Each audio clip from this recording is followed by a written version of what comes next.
Good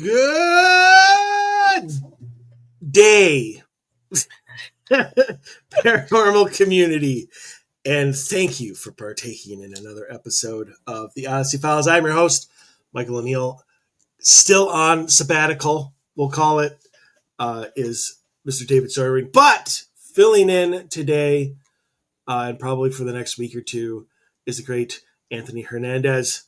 Good morning, Anthony. How are you? Good morning. I'm doing fine. Excellent. And there's an and here right from the beginning. The great Mr. Scott Shay joins us this morning. Good evening. Good evening. God dang it. Good morning, Good morning. Scott. I had it. Still screwing that up after months of doing it at 10 in the morning. I'm still saying good evening to people. Oh, well. People will forgive me, especially if they're watching this or listening to it in the evening. So that mess up was for you guys. So we have to jump into this because our topic for this episode is so complex and so long. Like there's so much to it. I don't think that we are going to be able to get to everything. And if that is the case, we're going to see how the next hour or so goes. Try to get to as much as we can. But we will either give you the link to the show that Anthony has already put together that's out there, that it kind of goes through the whole thing, or we will do a part 2 next week, depending on if we have enough left over. So we have that. The other thing that I'm going to say right off the bat, for anybody who is listening, this Book of Enoch has a very big religious aspect to it. And as we talked about last week, and we talk about any show where we talk about religious aspects of things, we are not here to shit on anybody's religious beliefs or their faith. We are simply trying to throw out whatever information we can, and whatever you take from that, good. So, with that said, the Book of Enoch. Something, until you brought it up, Anthony, I never heard of before. Never heard the title, obviously never read it, had no idea what it was about. So, of course, I went to my guru, Mr. Scott Shay, who knows, as far as I'm concerned, knows every single flippin' thing about like the Bible and just religion in general. And you pretty much summed it up a little bit, generically, Scott. But I mean, have you? I don't want to say brushed up on it, because it's probably not something that you heard very often. But I mean, like how much do you know about the Book of Enoch, Scott? Well, there are actually 3 books of Enoch. One dates prior from the Jewish era prior to the Christian era, and the other 2 are part of the Christian era. Enoch himself, excuse me, there were actually 2 people in the Bible called Enoch. The first was the son of Cain, who was the son of Adam and Eve. He's irrelevant to this conversation. So the second Enoch in the book of Genesis was a great patriarch. He was the great grandson of Adam and Eve. He was the father of Methuselah, who was the oldest man to ever live, lived to be 969 years old. Until you, of course. Exactly, yes. Sorry, continue. Yeah. And Enoch was also the great grandfather of Noah. And among his descendants, according to the Gospel of Luke, his descendants included Joseph, the husband of Mary, mother of Jesus. Enoch, you gonna say something? No, finish your thought. I can ask afterwards. Okay. Enoch was also the first of the Hebrew prophets. As the story goes, Enoch and Elijah, who is considered the greatest of the Hebrew prophets, they are the two people in history who never died. They were both taken up into heaven alive.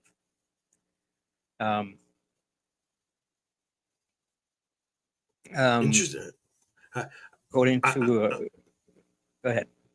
Oh, I was saying, so like, how do you get that honor? Like, if you never have to die, you just be. Isn't that like a pre-rapture? Like, Well, isn't that what the rapture is? You just go up, bring up to heaven alive. Well, sort of. I mean, Raptured. Nice. legend says, it's not actually in the Bible, but the legend says that Enoch was taken up into heaven and became the only human to ever be transformed by God into an angel.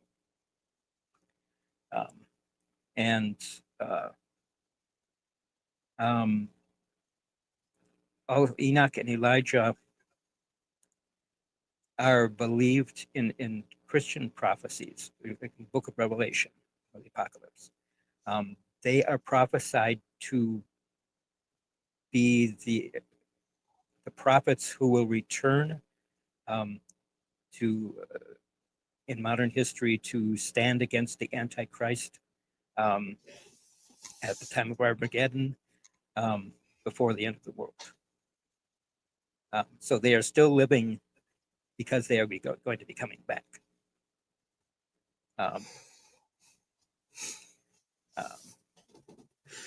There's so much to it. Yeah. Like, everything that you just said is an entire show. Scott, you're killing me here. Okay, well, now that that's out,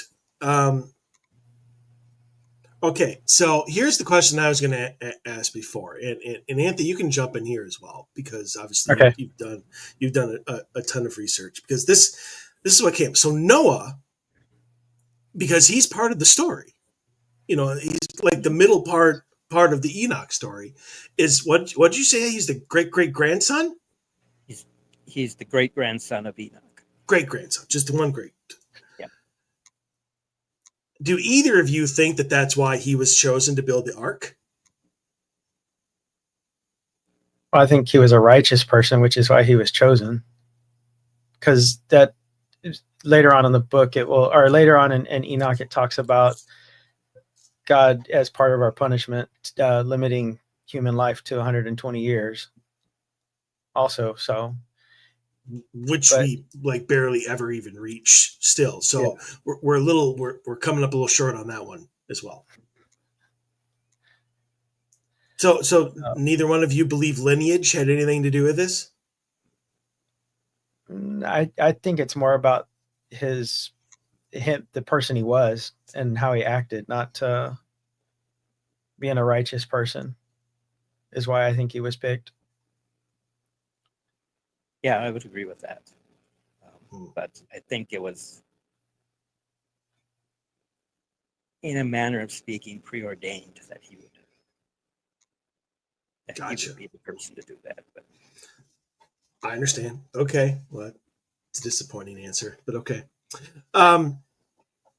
So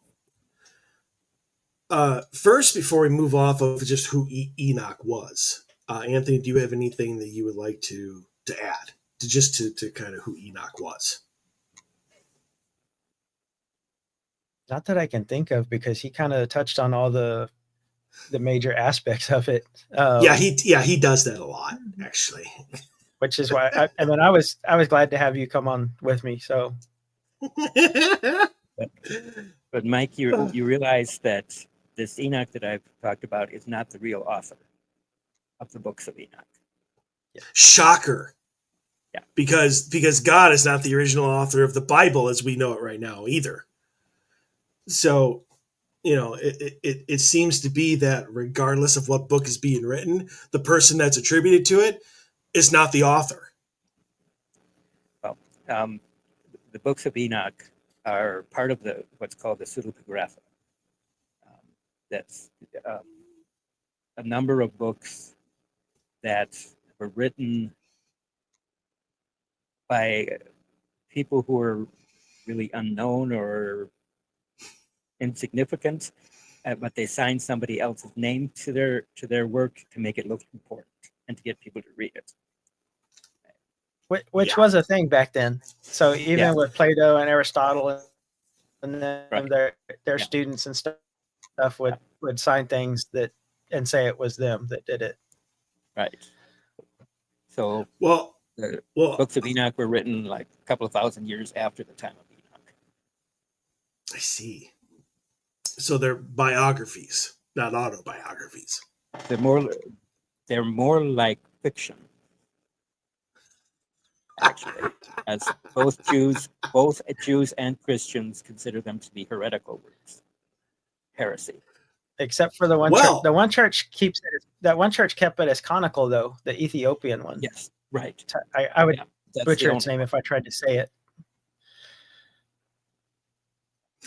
Well, that does it for us today. I mean, we're trying to throw out, this whole big story about it because it's been written down as even though it was rejected, but as biblical text. And now Scott's just like, it's fiction. It was written on a whim when somebody was born on a weekend. I'm like,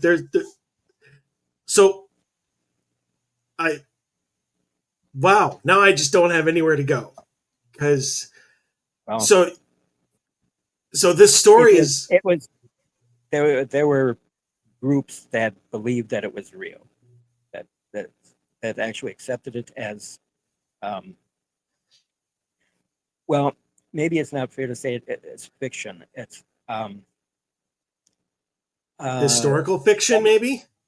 Well, no, it's more like I've read where it was described as a interpretation or commentary on Scripture rather than Scripture itself. Okay.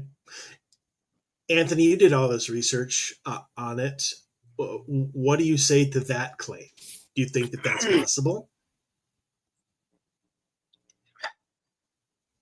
I wouldn't call it fiction myself, but then, I wouldn't call any of the other books and stuff like that fiction either. David and Goliath, and you talk about all those stories like that, and you could, it depends on how you take it. Like I said, and I'm not definitely trying to squash anyone's religious beliefs in there. That's right. That's what we have Scott for, apparently. But I think it is.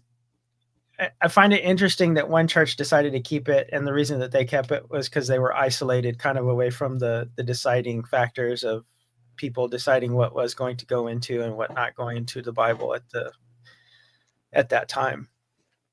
And I honestly, when I was growing up, I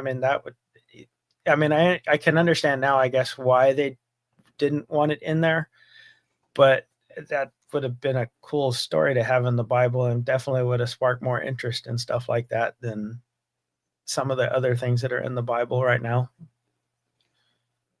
at least to me.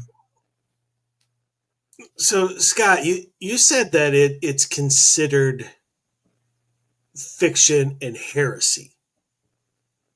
So I know. Sorry.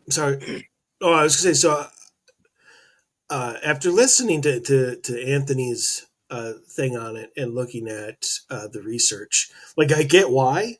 Like, the whole time I was listening to it and reading about it, I was like, yeah, I see why it's not in the Bible. Like, I see why it was rejected.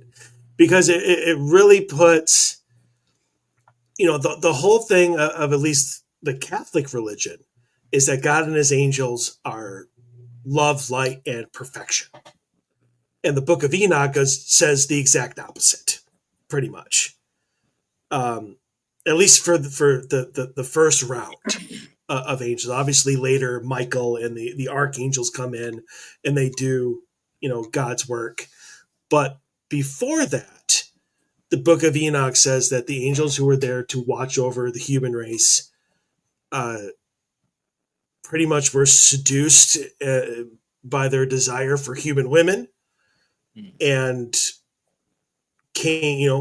fell for, I guess you could say. I wonder if that's where falling in love comes around. Oh, sorry. Bad joke. Anyway, but that they fell into temptation, like they gave into desire and stuff, and came down and swept our women off their feet, I guess you could say, probably quite literally. But I mean, do you think that, and that's just the start of it, but do you think that that whole concept, when the Catholic Church is big into, you need to be pious and you need to worship the Lord, and the Lord is love and light and the angels are love and light and they're all good and there's nothing bad about any of them ever, they're perfect, and here we have the Book of Enoch saying that that's not true at all, do you think that's why it's considered heresy? It was considered heresy by the Jews before the Catholic Church. Wow. He's 0 for 2, Anthony. The Jews in the Catholic Church don't agree on anything, except that Enoch is full of shit. But what you mentioned about the fallen angels and the angels consorting with human women, those are part of the reason that the Jews rejected it, because that is not part of it, because that contradicts the Torah. So pretty much, so now we have the Torah and the Bible are rejecting this, and is that.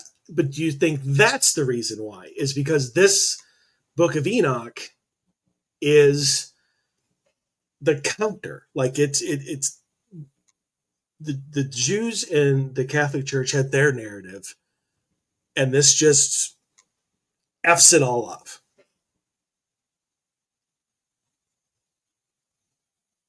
My personal thoughts on it, or who are you asking? It doesn't matter, since let Scott think for a minute. Anthony, why don't you give your opinion? I think part of the reason that they didn't want these stories in there is because it wasn't just the humans that fell by themselves or were corrupted. It was the angels doing part of the corruption as well. And I think it kind of went against the narrative that the rest of the Bible laid out and didn't portray them in the best light. But I mean, you had fallen angels before, because that's where Satan came from. It's just they didn't really talk about that stuff a lot later in the Bible. Scott, what do you think? The fallen angels not appear in the Torah, so they come later. But,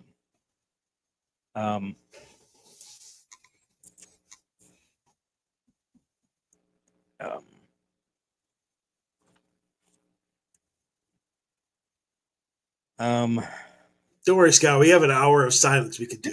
So yeah, I know. Some people say that part of the reason that the Jews rejected the Book of Enoch is because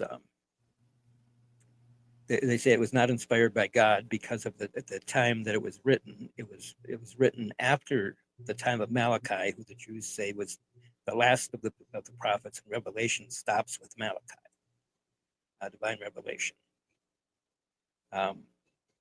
So it had to be rejected. It also, because the Jews rejected the ideas of the race of giants, the Nephilim, that were created by angels mating with human women.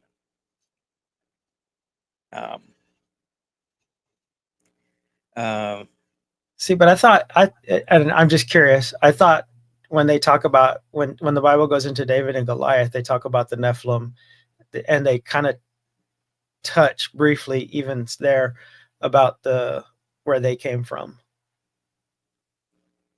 I don't remember that for sure. I'd have to look that up. You may be, because that was one of the things that I always was curious about, because you had the biblical story of David and Goliath, but there's just one giant, and that's like really, it talks about others, but never really goes into the details and stuff about it. And then when I found Enoch, it was like, oh, okay. Except that according to legend, at least, Goliath is believed to have been somewhere between 7 and 10 feet tall, maybe at the most. The Nephilim were considered to be like over 400 feet tall. Titans, yeah. So I don't think Goliath was actually considered a Nephilim. Kind of getting off the topic here, but you kind of brought, and the Nephilim are the next, the next part of Enoch's story. Do you think maybe they're just kind of making a comparison? Like, Goliath is considered a giant, but he's not Nephilim type giant. And maybe that's the comparison that they were making. Like, maybe was it more of a comparison as opposed to Goliath is a Nephilim? I would think so, yeah. I haven't. Gotcha. Again, I haven't specifically researched that question. Boy, Scott, look at that! You're 785 years old, and now you're going to start, have to do research all over again. You underestimate me. You're probably right. Okay, so we mentioned in the Book of Enoch, angels come down, they mate with our women, which makes total sense to me, because why not? But they obviously, the women bear children, half breeds, the half angel, half human, and we have the Nephilim. So here's my question: how do they get to be 400 effing feet tall? Like, I can't imagine that birth. No, I just, I'm assuming it was a C-section. like seriously, like, how do they get from a human bore them, whatever, gave birth to these Nephilims, do they become 400 feet tall? That's a hell of a puberty. How do they get there, Scott? How do they get there, Anthony? Tell me this. That's a question. I don't know. I was going to say that's kind of a out there question. I'm not sure. It doesn't really. Even the stories don't go into how they grew as fast as they did, or as big as they did, or anything like that. Remember, you're talking about legend, so you Yes. might as well ask how did Paul Bunyan get to be so big? He ate a lot of meat. Yeah. He's got that Midwestern hot dish diet. That's how he does it. All right. So basically, you're talking about magic here. I mean, it's legends, Well, legends about things that happen magically. So I mean, is this because they're endowed? They're half angel, so they technically they do have magical abilities that we would consider magical abilities. I mean, is it possible they just, once they learned how to use this, that's just how they made themselves look?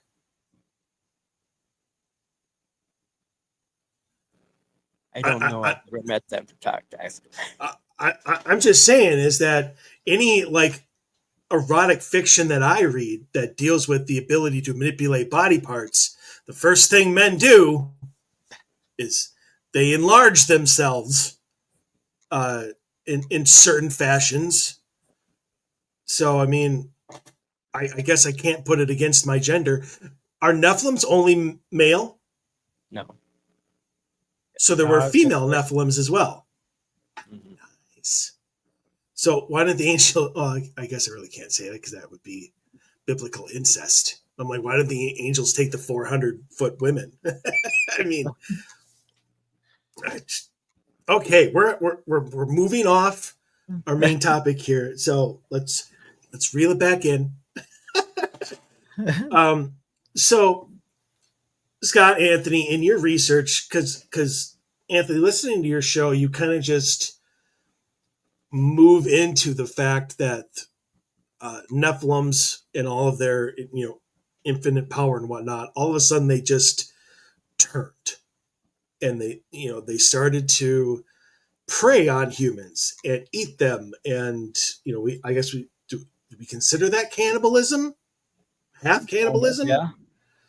But I mean, what I'm missing here is that turning point. Like, when did they decide they were going to abandon their human part?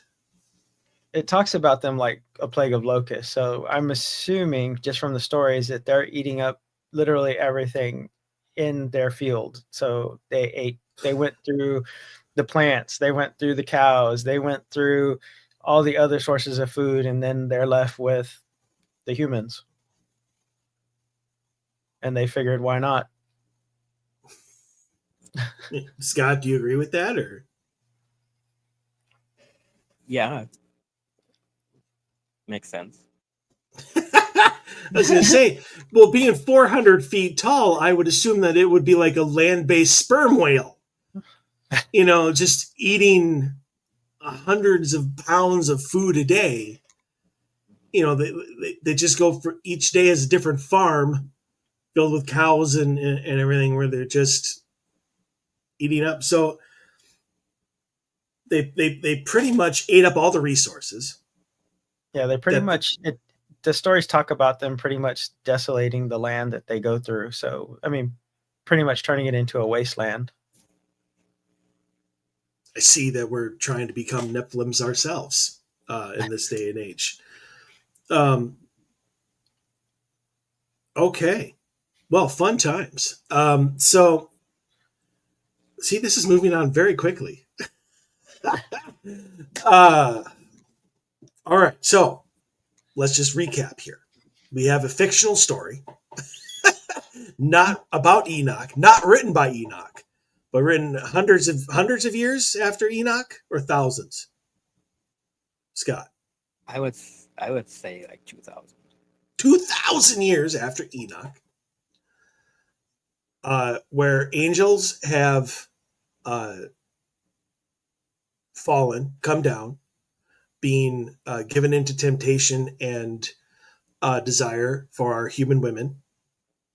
They they gave birth to Nephilims, who then became at least 400 feet tall, giants, titans, who then ate up everything. And what parent hasn't complained about that of their child? They're eating them out of house and home. There are so many lines here that come like sayings that we have as humans that come from this story. I shit you not. Children eating them out of house and home. Then they start eating the parents, or any human they can have. And that brings us to the next part of Enoch's story. And I believe that this is the consequences of that, and the divine retribution. Is that correct? Yeah, the stories basically say that through all that happened with the giants, the cries and the desolation basically reached the heavens, and basically God has enough and sends retribution towards the giants. But it wasn't even the giants. It was everybody. Or was there just nobody left? I think there were people left because it did. I mean, Enoch was supposed to be still there, so there were people that were still there, and there were one of the things that it also talked about with the Watchers, besides the Nephilim, was them teaching forbidden arts and stuff like that to the people, which caused war and impurity in the human, and basically leading them down a darker path than they should have been. So let me get this straight. So the angels have fallen. They've given birth to Nephilims. And now they're just hanging out in some side street being like, let me show you how to make swords. I mean, what? Scott, bring me back to... I'm sorry, Anthony. Go ahead. Oh, that's all right. I was going to say, no, I'm curious. That is that they go into specifics, I guess, onto what things they taught humanity that we weren't supposed to know at that time, which metallurgy was one of them. It talks about makeup, astrology, divination, and stuff like that as well. Wait, hold on. We have metallurgy, whatever that word was, astrology, and then we have makeup, like blush and mascara. Specifically, it talks about the eyeliners and stuff like that, for basically that gives women more seductive power over men. Let me get this straight. Angels who are with God are seduced by our women, and they become the first emo kids. Yep. At least what I'm picturing when they're talking about that stuff is more like the Egyptian eyeliner style stuff. Is at least in my mind what I picture that to be. Scott, I need a reality check here. Bring me back to reality here. Well, for one thing, Mike, I think you're getting something backward. I don't think it's that our women seduced the angels. The angels seduced our women. Ah, good call. Okay, sorry. When I say seduce our women, I meant like they gave into temptation and desire. That's what I mean by that. Yeah.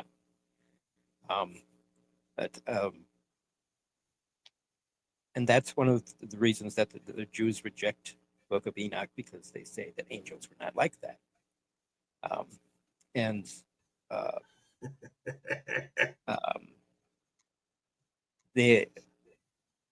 Also the Book of Enoch blames angels for the flood of Noah's time, where the scripture actually says that humans were doing bad things.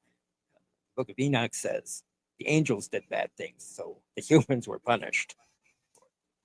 Well, I mean, have you seen the makeup that Egyptians had? I mean, yeah, it's pretty bad. I was going to say, and at least my thoughts on that particular that take right there is, I thought that the flood happened because of both, but because Enoch didn't succumb to their temptations. So obviously there were some people that stayed righteous and didn't do those things.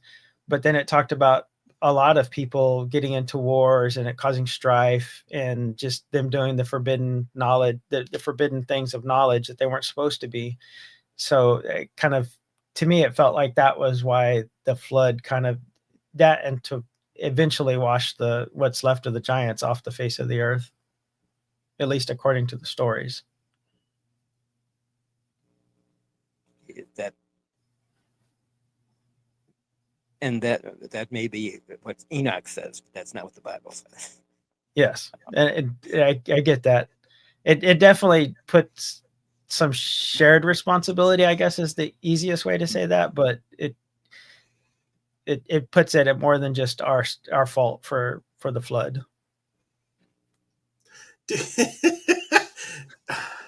Holy mother of God. This took so many turns that I did not expect, but I love every second of it. Do you think that, I'm trying to think of the political term, not a squash job, but do you it's because the Book of Enoch was written 2,000 years after Enoch.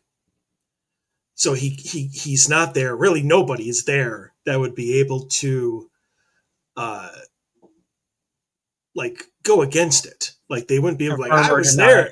Yeah. Yeah. They would not be able to confirm or debate it. But I mean, do you you think that this is just some uh, ancient form of a squash job? Like when people put out something that to try and take a certain narrative and counter it with something that is completely opposite, but none of it's true. But they're just doing it, for I guess for a better way of phrasing it, just to see the world burn. Like they just want to see the reaction of it. Think so, just because of the detail and everything that is there with the story. I mean, you're talking about 2,000 years after him, basically someone putting the detail into something like a Stephen King novel or just some major writers. I mean, granted, I know it was a bunch of different people, but the details that are there are pretty in depth. I guess for Boy, the Anthony, your story. your connection to the show is like waning. Oh, Like I can see myself and Scott like perfectly, but you're just kind of, fading in and out. well, yeah, but like it's like the connection is uh, not so good. Ah, It hasn't happened often, but there, like your entire statement that you just made was so make it again.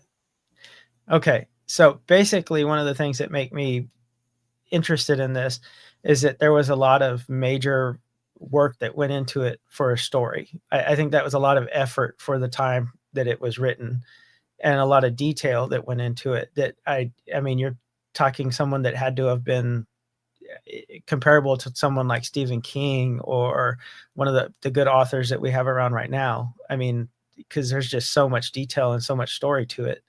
I don't know why they would just put this fantastical story out there to fly in the face of something, at least not with the detail that's there. That's And again, that's just my opinion.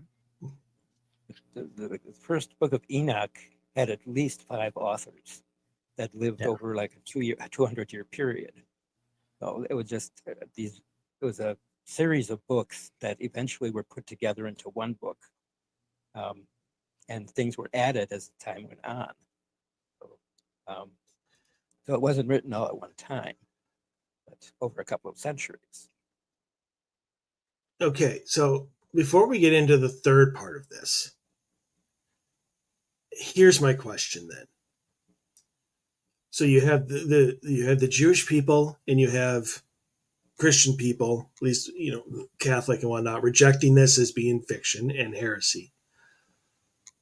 And then you have these multiple books written over a long period of time, 2,000 years after Enoch. So it's not like Enoch could have gone to these people and be like, "Let me tell you this story." He's long in heaven. How do they get this information? Like, how do they know these people, these 5 authors who put all these books together? How do they understand that this quote unquote really happened? And if they have some sort of documentation from Enoch, from somebody that knew Enoch, from somebody that was in that time, why could they not turn that over and be like, "You're wrong. Here's my proof"? Either one. Or we just sit here in silence while you think of something. Like I just want to know if this story is to be believed. Let's just say it was rejected because it goes against the narrative that they wanted, but this stuff really happened. How do they know that? Where's the evidence? I'll use the shit we're still dealing with today on a narrative and then a counter narrative. I would one think a lot of the story got passed down either through oral tradition or some of it was written and then transcribed and copied, and that's how kind of how you get to all the different authors and everything like that. I just think it was a lot of detail and a lot of effort to keep those stories and keep that alive for as long as it was kept alive until it was compiled. Scott. Um, I Choose your words carefully, Scott. Yeah. I don't know. Some people believed it was a real story and just kept adding to it. Um, um, even possibly even into the Christian era. So, some people claim that part of the reason the Jews reject it is because it contains some prophecies about the Christ, and um, uh, and, and it actually claims that, well, some say that that Enoch was said to have been the Son of Man, which refers to the Messiah, which the Jews totally rejected. But some people say that the reason that it talks about the Messiah, the Son of Man, was because Christians added that to it after the time of Jesus. So, um, um, and I'm not sure if I'm answering your question, but No, but that's fine because I don't know if there is one. I mean that's what makes it such a hard Topic. question. I mean Anthony, you said that you thought that it was stories passed down, it was documents. That's what I want. Like, why could they not be like, this is a story, this is a letter? Because the Bible is filled with, letter from John as sent to Solomon or whatever. That's all in the Bible is letters and stuff like that certain people supposedly wrote. every form I of literature is in there. Exactly. So why couldn't the authors of the Book of Enoch, when it was rejected by either side, for whatever reason, be like, here's my documentation that says you're wrong. Here's the letter Enoch wrote to his cousin Jerusalem, or whatever, the mayor of Jerusalem. I don't know what the hell they call him. But why could they not show that to people? Or why is that not part of it? I mean, I would, even every book today has a glossary and appendix of sources and stuff. Why couldn't the authors of the Book of Enoch show their work?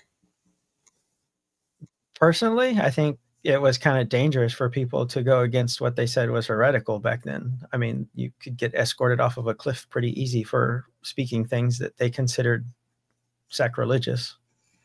We do that now. Yeah. So back then, even more so. So speaking Scott, something that was controversial would be, I don't know, kind of a death sentence, I would think. do you agree with that, Scott? Yeah, I think that was probably part of it, and I think that they were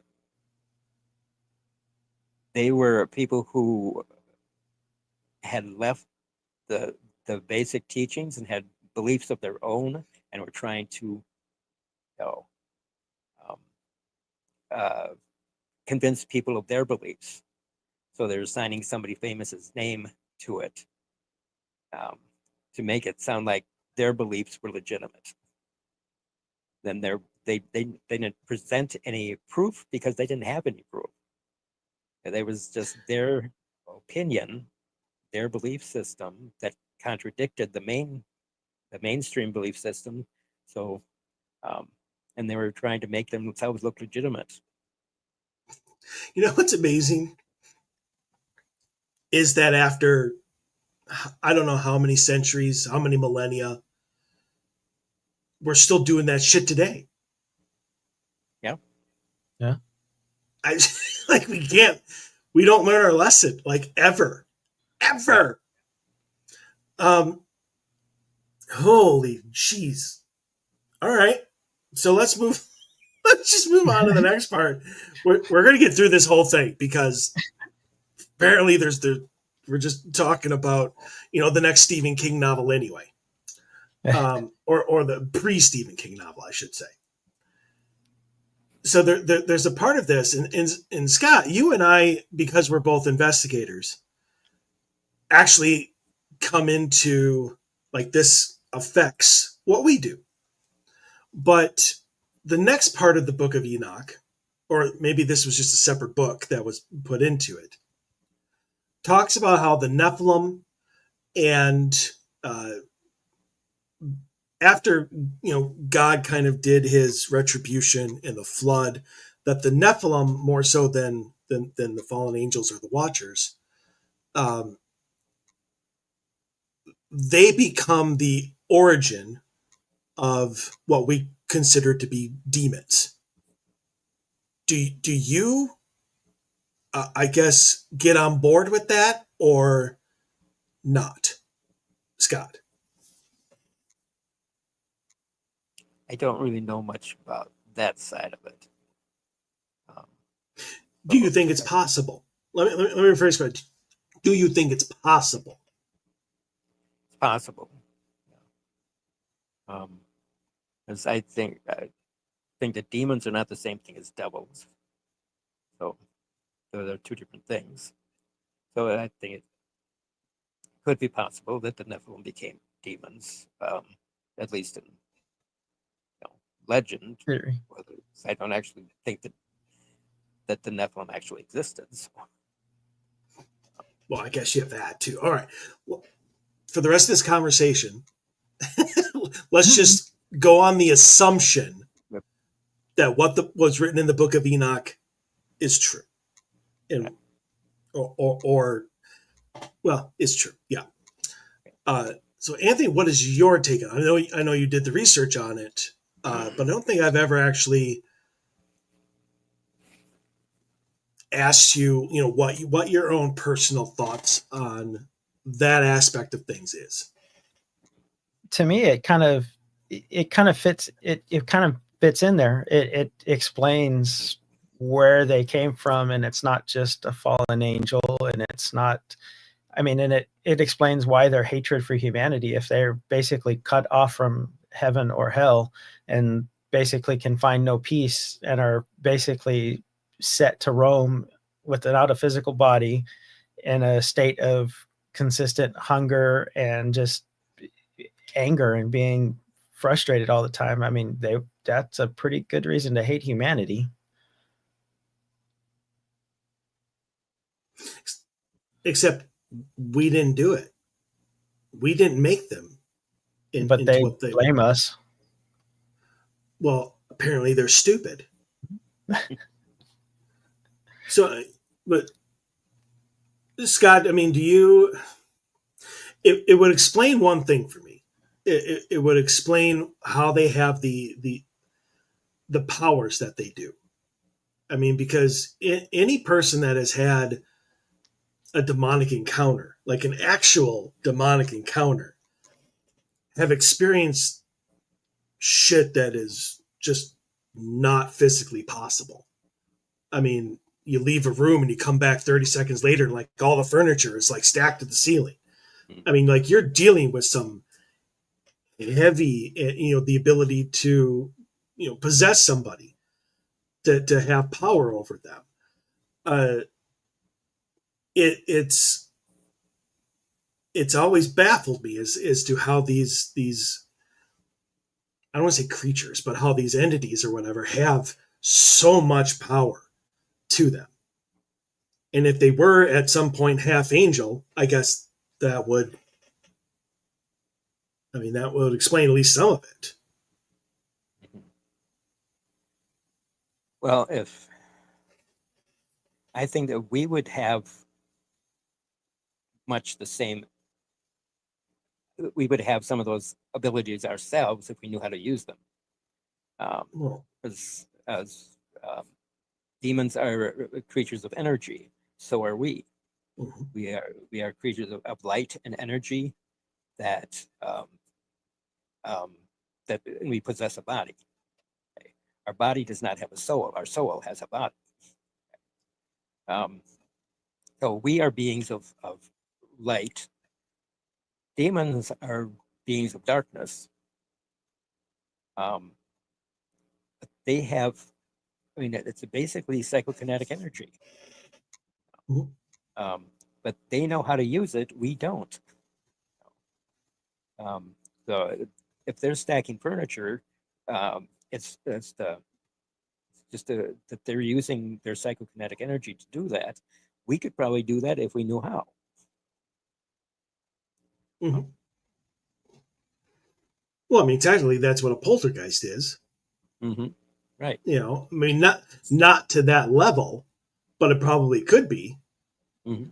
Um, That's happened on poltergeist too, of stacking of energy of furniture.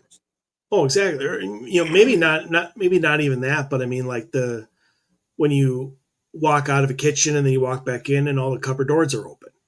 Mm-hmm. I mean, that's something that uh, you know we can do Yeah. if we knew how, or even if we didn't know how, and it just happened Yeah. on accident. Mm-hmm. So, hmm, hmm. Well, I don't know where to go. So, let me ask you this, Anthony. Did you expect this conversation to be what it was, or what it is, I should say? A little bit. I wasn't sure where exactly it was going to go because I knew that you have the historical aspect of it, and then you have the story side of it, or it depends on how you're going to accept the story and where it's going to go from there. Like I said, to me it seems like there was an awful lot of work and effort and to come up with the stories that they came up with. It just I don't know why you would go through all that to come up with something fantastical without some sort of basis for it. Not necessarily saying that it's true, but there's a lot of effort that went into bringing it forward and keeping it hidden and bringing it down through the times. And like I said, there are some things that kind of fit also missing pieces, kind of the bigger picture type stuff. If you can at least take parts of it away. Yes. So, Scott, I want to ask you this just because I don't want to mess up the original question that I wanted to ask here. Um, in your opinion, what is the difference between demons and a devil? Um, I think a devil is a fallen angel that, um, but this isn't in Torah, of course, but the Christian belief is that a devil was an angel that existed in heaven and then was cast out of heaven because it rebelled against God. A demon is something that would be more like what Anthony's describing with the Nephilim, becoming, that they were never in heaven. They were beings that became evil, that um, um, they were not cast out of heaven because they were never there, but they were more like nature creatures that turned evil and um, came to hate everything. Um, it might not be a very good explanation, but No, I just no. That explanation is just.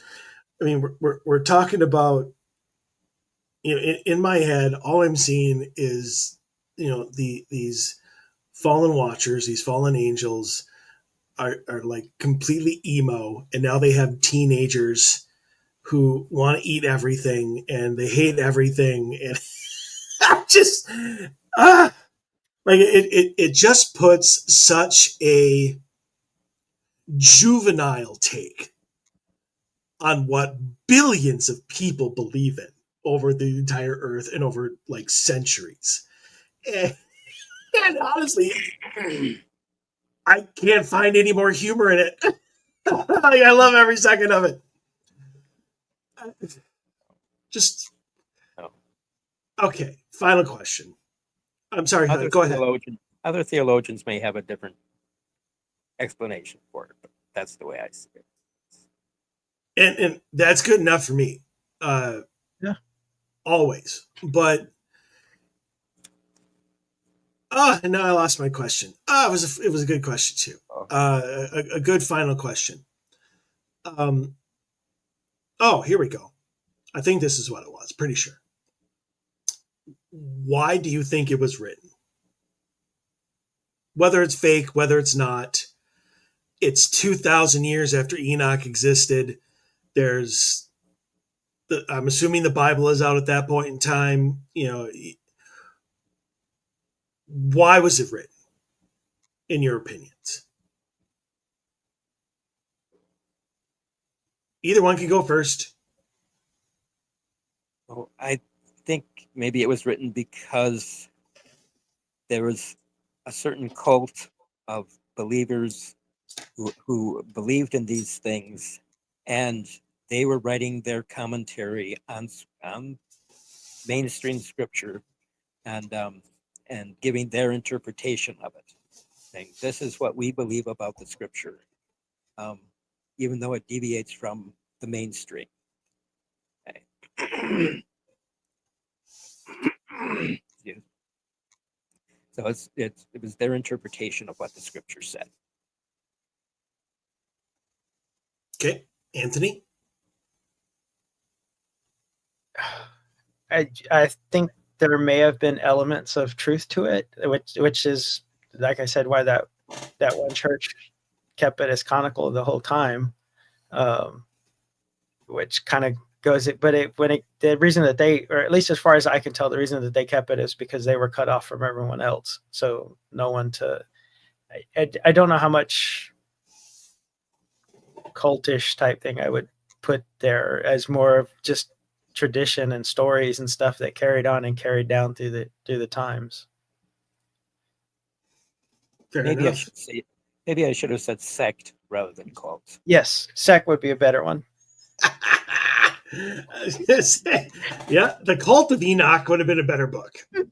Or maybe that's the next one. I'm sure somebody will write it in another 1,000 years. Okay, so for anybody, I think I said any money. For anybody that would like to hear the non-narrative, at least from us, version of the Book of Enoch, maybe some things we didn't cover because we kind of only had an hour. Anthony has put together all of his research into an AI regurgitated 1.5-hour show. Make sure you're well rested before you get to it if you would like to hear it. But just do a search on YouTube for Crossroads of the Veil, which is Anthony's show. Maybe listen to a bunch of his other episodes that he has on there about all sorts of different topics. It's honestly a very, very, very well researched show and topic. And Anthony, I can't give you any more credit for it. Phenomenally done. So just search on YouTube for Crossroads of the Veil, or look it up yourself. The Book of Enoch, and come to your own conclusions. If they differ from ours, have at it. No harm or shame or issue with any of that. But Anthony and I will be back next week with another brand new episode. Probably not a part 2 of this one. but another very good discussion coming up. Scott, I gotta have you on more often. Every time you're on, God, I love it. Just my religious guru at it again. But yeah, thank you for coming on. I really appreciate it. You're welcome. And maybe I'll see you later this afternoon, actually. But yeah, that does it for us this week. Until next week, stay healthy, stay safe. We want to see you back here. Everyone, have a great rest of the weekend and a great week.